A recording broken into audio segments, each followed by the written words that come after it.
Good morning students. Class 11th mathematics chapter 16 probability miscellaneous exercise हम कर रहे थे प्रोबेबिलिटी की। In miscellaneous exercise question number 6, 3 letters are dictated to 3 persons and an envelope is addressed to each of them. The letters are inserted into the envelopes at random so that each envelope contain exactly one letter. ठीक है। Find the probability that at least one letter go in proper envelope. बेटा मान लिया 3 letters हैं ABC और 3 envelopes हैं capital A, capital B, capital C। इन letters को इन एनवलप्स के अंदर इंसर्ट करना है विद द कंडीशन दैट कि each envelope contain exactly one letter. हर एनवलप के अंदर सिर्फ एक ही लेटर जाएगा। ठीक है जी। तो पहले तो टोटल नंबर ऑफ आउटकम्स क्या है। टोटल नंबर ऑफ आउटकम्स का मीनिंग क्या है, 3 लेटर्स 3 लिफाफे, लिफाफे में एनवलप। अब पहले लेटर के लिए हमारे पास 3 चॉइसेस हैं। पहले लेटर को 3 एनवलप में से कहीं भी डाल सकता हूँ। दूसरे लेटर के लिए 2 चॉइसेस बची हमारे पास। तीसरे लेटर के लिए 1 चॉइस बची। तो टोटल नंबर आउटकम्स कितने हो गए, 6। अब उन्होंने कहा find the probability that at least one letter go in proper envelope. कम से कम एक लेटर प्रॉपर एनवलप में जाए। एक भी जा सकती है, 2 भी जा सकती हैं और तीनों भी जा सकती हैं। At least one letter go in proper envelope.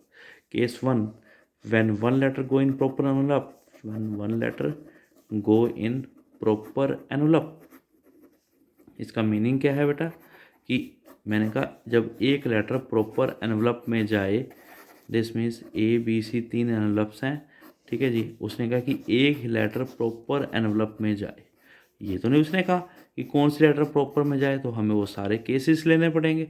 मान लिया A लेटर अपने प्रॉपर एनवलप में गई, B के अंदर क्या चलेगी C, और C के अंदर क्या चलेगी B। ठीक है जी। और मान लिया B लेटर प्रॉपर एनवलप में गई, B के अंदर क्या चलेगी, B के अंदर B चलेगी, A के अंदर C चलेगी, C के अंदर A चलेगी। मान लिया C लेटर प्रॉपर में गई तो A के अंदर B चलेगी, B के अंदर A चलेगी। तो 3 केसेस हमारे क्या हो गए, ये हो गए। ठीक है। Case 2, when 2 letters go in proper envelope, go in proper envelope. जब 2 लेटर प्रॉपर एनवलप में जा रही हैं, 2 लेटर प्रॉपर एनवलप में गई, इसका मीनिंग क्या है, मैंने कहा A के अंदर A चलेगी, B के अंदर B चलेगी। तो ऑटोमेटिक तीसरी लेटर भी प्रॉपर में जाएगी। तो हमारे पास फेवरेबल आउटकम्स कितने हो गए। ठीक है। फेवरेबल आउटकम्स कितने हो गए, 1 2 3 4। और प्रोबेबिलिटी कितनी आ गई हमारे पास, 4/6, 2/3। ठीक है बेटा, क्लियर है। वैन वन लेटर प्रॉपर में गई, ए के अंदर ए चलेगी, बी के अंदर सी की, सी के अंदर बी की। बी में पर गई तो ए के अंदर सी चलेगी, सी के अंदर ए। सी में गई तो ए के अंदर बी चलेगी, बी के अंदर। मीन्स इन तीनों केसेस में एक ही लेटर प्रॉपर में गई। ठीक है। और जब सेकंड केस, जब वैन 2 लेटर गोइंग प्रॉपर, मतलब 2 लेटर का मतलब है ए के अंदर ए गई, बी के भी अंदर, ऑटोमेटिक तीसरी भी प्रॉपर में ही जाएगी। This means all 3 letters go in proper envelope, proper envelope. तो हमारे पास प्रोबेबिलिटी क्या आ गई, 1 2 3 4, 4/6 दैट इज इक्वल टू 2/3। हमारा क्या आ गया, आंसर आ गया। क्वेश्चन नंबर 8, बेटे आपको एक टेबल गिवन है। ठीक है। एक लिखा हुआ है उसके ऊपर आपको, from the employees of a company 5 persons are selected to represent them in the managing committee of the company. The particles of 5 person are as follows. Serial number 1 से 5, नेम हरीश, रोहन, शीतल, एलिस, सलीम। ये सेक्स हो गया, male male, female female, male. ये age in years, age in years हमारे पास 30 years, 33, 46, 28 and 41. A person is selected at random from this group and act as a spokesperson.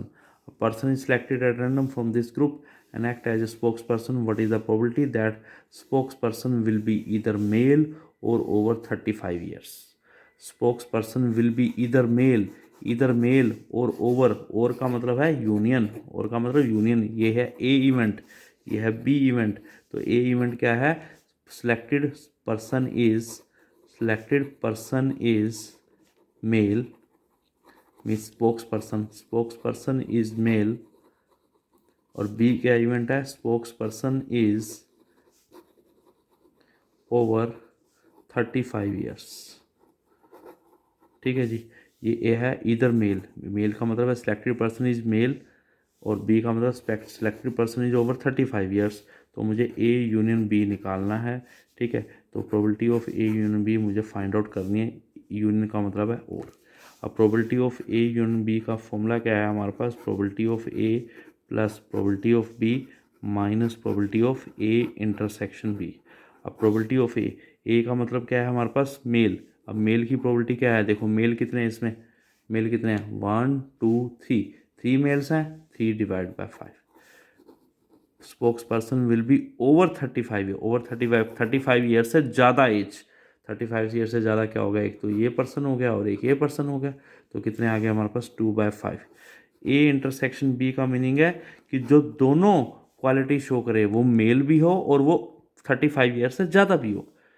And है ना, intersection का मतलब है male and over 35 years. Male and over 35 years में तो सिर्फ एक यही बनता है, ये देखिए मेल भी है और 35 ईयर्स से ज़्यादा भी है, तो सिर्फ एक ही पर्सन है लिस्ट में, 1/5 इसमें पुट कर दो। ए की प्रोबेबिलिटी 3/5 प्लस 2/5 माइनस 1/5, कितना आ गया 4/5। ये हमारा क्या आ गया, आंसर आ गया। क्लियर है बेटा। क्वेश्चन नंबर 9 इंपॉर्टेंट क्वेश्चन है ये, इसको ध्यान से समझेंगे। A 4-digit number greater than 5,000 are randomly formed from the digits 0, 1, 2, 0, 1, 3, 5 and 7. What is the probability that of forming a number divisible by 5 when the digits are repeated, and second case when the digits are not repeated? बेटा हमें 4-digit number बनाने हैं greater than 5,000 using digits 0, 1, 3, 5, 7। हमारे पास ये 5 digits हैं, given digits कितने हैं 5 हैं। कौन कौन से, 0, 1, 3, 5, 7। इनको यूज़ करके हमें नंबर ग्रेटर देन 5,000 बनाना है। 5,000 का मतलब क्या हो गया, unit, tens, hundred and thousand, तो हमें 4 डिजिट के नंबर बनाने हैं इन 5 डिजिट्स का यूज़ करके, ठीक है। When when repetition of digits is allowed, digits are repeated. अब बेटे नंबर ग्रेटर देन 5,000 का मतलब है कि इस प्लेस पे या तो 5 आएगा या 7 आएगा, दो ही केस आ सकते हैं, क्योंकि 5,000 से बड़ा का नंबर इस जगह पे या तो 5 आएगा या 7 आएगा, ठीक है। अब यहाँ के लिए उसने कोई भी कंडीशन नहीं दी, उसने कहा डिजिट्स आर रिपीटेड, तो यहाँ पर इन पाँचों में से कोई भी नंबर आ सकता है। तो इसको फिल करने के हमारे पास कितने वेज हो गए, 2 वेज हो गए, या तो 5 और 7। और इसको फिल करने के लिए हमारे पास इन पाँचों में से कोई भी नंबर आ सकता है, 5 वेज। यहाँ पर करने के लिए क्या होगा, कोई भी आ सकता है 5 वेज। यहाँ पे भी फिल करने के लिए कोई भी आ सकता है 5 वेज। तो टोटल नंबर ऑफ वेज कितने आ गए हमारे पास, 2 इंटू 5 इंटू 5 इंटू 5, कितना आ गया 250 वेज, 250 वेज, ठीक है जी। अब बेटे 4 डिजिट नंबर, अब प्रोबेबिलिटी निकालनी है number divisible by 5। Divisible by 5 का मतलब क्या है कि सब कुछ सेम है, 4 डिजिट नंबर बनाना है, 5,000 से बड़ा होना चाहिए, इन डिजिट्स का यूज़ करना है और रेपिटेशन अलाउड है, एंड नंबर डिविजिबल बाय 5, ये कंडीशन लगा दी, नंबर डिविजिबल बाय 5। सबसे पहले 5,000 से बड़ा नंबर क्या होगा, जब इस प्लेस में या तो 5 होगा या 7 होगा, तो इस प्लेस को हम कितने वे से फिल कर सकते हैं, 2 वे से। A number divisible by 5, divisible by 5 का मीनिंग क्या है, व्हेन यूनिट डिजिट, जो उसका यूनिट डिजिट होगा या तो क्या होगा 0 होगा या 5 होगा, क्योंकि एक नंबर 5 से कब डिवाइडेड होता है, जब ये लास्ट यूनिट वाला क्या हो, या तो 0 हो या 5 हो। तो इसके भी कितने आ गए हमारे पास, 2 वेज, इसके भी 2 वेज, इसके भी 2 वेज। अब इसके लिए क्या हो गया हमारे पास, इसके लिए क्या कोई कंडीशन नहीं है, इसके लिए कोई कंडीशन नहीं है, तो इसके लिए कितने वेज हो गए 5 वेज। इसके लिए कितने वेज हो गए हमारे पास 5 वेज, क्योंकि कोई कंडीशन है नहीं, डिजिट्स आर रिपीटेड, तो 5 के 5 नंबर यहाँ आ सकते हैं, यहाँ भी 5 के 5 आ सकते हो, तो फेवरेबल आउटकम्स क्या आ गया हमारे पास, एन ऑफ ए क्या हो गया 2 इंटू 5 इंटू 5 इंटू 2, तो कितना आ गया 100 वेज, 100 वेज। और रिक्वायर्ड प्रोबेबिलिटी हमारे पास क्या आ गई, n A divide by n S, कितना आ गया हमारे पास 100 डिवाइड बाई 250। लेकिन इस क्वेश्चन में एक छोटी सी प्रॉब्लम है, आपने यहाँ पर पढ़ा नहीं ध्यान से, उसने कहा कि greater than 5,000, greater than 5,000 means यहाँ पे मैंने 5 वेज 5 वेज 5 वेज लिखा ना, 5 वेज 5 वेज 5 वेज, अगर तीनों नंबर यहाँ 0 आ जाए और यहाँ 5 आ जाए, तो ये नंबर तो मेरा 5,000 का केस हो जाएगा। पर उसने क्या कहा, ग्रेटर देन 5,000 होना चाहिए, तो मुझे ये केस माइनस करना है, यहाँ से भी और यहाँ से भी। ये -1 किसके लिए है, फॉर द केस ऑफ 5,000, ये -1 किसके लिए किया है, फॉर द केस ऑफ 5,000। कितना आ गया 99/249 कट के कितना आ गया 33/83 फॉर द केस ऑफ 5000। ये माइनस मैंने किसके लिए किया, for the case of 5000। Clear है बेटा? हाँ जी, second case when digits are not repeated using 4 digit number greater than 5000 when digits are 0 1 3 5 7। ठीक है, रेपिटेशन इज नॉट अलाउड। अब 5000 से बड़ा होना चाहिए ये डिजिट, इस प्लेस को तो या 5 से फिल होगा या 7 से 2 वेस हो गए, लेकिन उसने कहा रेपिटेशन अलाउड नहीं है, जो नंबर यहाँ आएगा वो नंबर यहाँ नहीं आएगा, वो नंबर यहाँ नहीं आएगा। इसका मतलब इन 5 में से एक नंबर तो यहाँ आ गया, एक टाइम में ऑप्शन तो 2 है पर आएगा तो एक ही, तो एक हमारे पास आ गया। तो इसके लिए कितनी चॉइसेस बची, जो 4 चॉइसेस, 4 वेस, इसके लिए 3 वेस, इसके लिए 2 वेस। तो हमारे पास NS कितना आ गया, 2 वेस, 2 इंटू 4 इंटू 3 इंटू 2 कितना आ गया 8 0 48 वेस।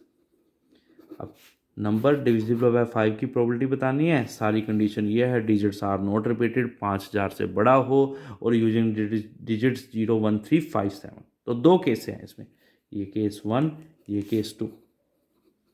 केस 1 में क्या है, या तो नंबर 5 से स्टार्ट होगा, केस 2 में या नंबर 7 से स्टार्ट होगा।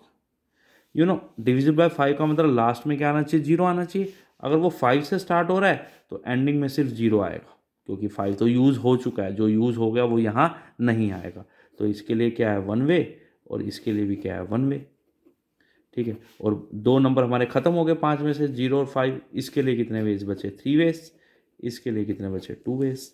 तो हमारे पास क्या आ गया 1 इंटू 3 इंटू 2 इंटू 1 कितना आ गया 6 वेज। अगर 7 से स्टार्ट होना है हमने तो एंडिंग में क्या आएगा, डिविजिबल बाय 5 है, एंडिंग में क्या आएगा, या तो 0 आएगा या 5 आएगा। तो यहाँ इसके लिए 1 वे, इसके लिए कितना आ गया 2 वे। 2 वे में 0 है 5, क्योंकि डिविजिबल बाय 5 है। तो ये 2 नंबर यहाँ गए, इसके लिए कितने बचे हमारे पास 3 वेस, और इसके लिए 2 वेस। तो इसको सोल्व किया तो कितना आ गया हमारे पास 12 वेस ये आ गया। और हमारे पास फेवरेबल आउटकम्स कितने आ गए 6 + 12 18। तो प्रोबेबिलिटी कितनी आ गई हमारे पास 18 डिवाइड बाय 48, सोल्व करके 3/8 ये हमारा क्या आ गया आंसर आ गया। क्लियर है? अब ये 10th क्वेश्चन सिंपल सा है। Number lock of A suitcase has 4 wheels each with digit. बेटा नंबर लॉक है सूटकेस का, उसमें 4 व्हील्स हैं। यहाँ भी 0 से 9 डिजिट्स हैं, यहाँ भी 0 से 9 है, यहाँ भी 0 से 9 है, यहाँ भी 0 से 9। Lock open with a sequence of 4 digits with no repetition. No repetition. पहले तो टोटल नंबर ऑफ कीज निकाल लो। टोटल नंबर ऑफ कीज क्या आएंगी, इधर देखिए। इसके लिए तो 10 वेस, इसके लिए वो नंबर यहाँ नहीं आएगा। देखो यहाँ तो 0 से 9 में कोई भी आ सकता है, जो यहाँ आ गया वो यहाँ नहीं आएगा। इसके लिए 9 वेस, इसके लिए 8 वेस, इसके लिए 7 वेस। तो कितना आ गया 5040 वेस, 5040 वेस टोटल नंबर ऑफ कीज। उसने कहा lock open with a sequence of 4 digits with no repetition. मतलब लॉक जो ओपन होगा वो सिर्फ 1 राइट की से ओपन होगा। सूटकेस के अंदर एक राइट करेक्ट की भरूंगा तभी ओपन होगा, ऐसे तो हो नहीं सकता। तो फेवर आउटकम्स कितने हो गए हमारे पास 1, और प्रोबेबिलिटी कितनी आ गई NA डिवाइड बाय NS कितना बन गया हमारे पास 1 डिवाइड बाय 5040। ये हमारा क्या आ गया आंसर आ गया। ओके बेटा, ठीक है बेटा, इसको सोल्व कीजिए और मुझे व्हाट्सएप कीजिए। अगर कोई डाउट है तो मुझसे पूछिए। ओके बेटा।